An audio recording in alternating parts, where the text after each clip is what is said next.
ഞങ്ങളുടെ ആദ്യ ചോദ്യം, ആരാണ് സാബു ജേക്കബ്? ചോദ്യം ഞങ്ങളുടേതല്ല, കേരളത്തിലെ രാഷ്ട്രീയക്കാർ ചോദിക്കുന്നതാണ് ഇന്ന് ജനങ്ങളോട്. അതിനുള്ള താങ്കളുടെ ഉത്തരം എന്താണ്? ഞാൻ എപ്പോഴും ഒരു സാധാരണ മനുഷ്യനായിട്ട് കാണാനാണ് ഞാൻ ആഗ്രഹിക്കുന്നത്. അതുകൊണ്ട് തന്നെയാണ് ഒരു ബിസിനസ് മേഖലയിൽ നിന്ന് രാഷ്ട്രീയ മേഖലയിലേക്ക് വന്നപ്പോൾ ആളുകൾ നമ്മളെ അംഗീകരിച്ചതും നമ്മുടെ കൂടെ നിൽക്കുന്നതും അതുകൊണ്ട് തന്നെയാണ്.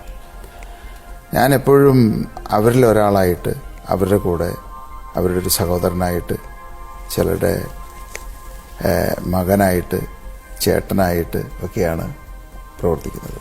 അപ്പോൾ എപ്പോഴും നമ്മൾ ഒരു സമൂഹത്തിൽ വരുമ്പോൾ ഒരു സാധാരണ മനുഷ്യനായിട്ട് അറിയപ്പെടാനായിട്ടാണ് ഞാൻ താല്പര്യപ്പെടുന്നത്.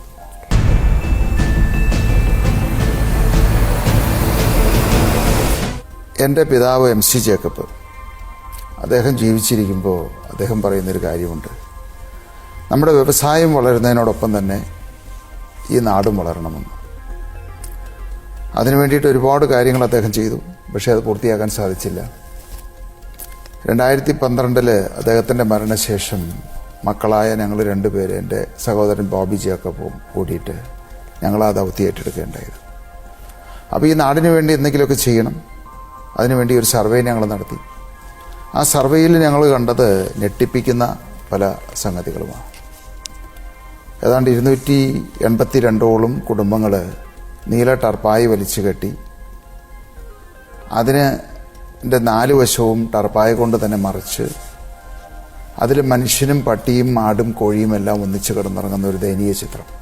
അങ്ങനെ ഒട്ടനവധി നമുക്ക് നമ്മുടെ മനസാക്ഷിയെ തന്നെ ഞെട്ടിപ്പിക്കുന്ന ഒട്ടനവധി കാര്യങ്ങൾ.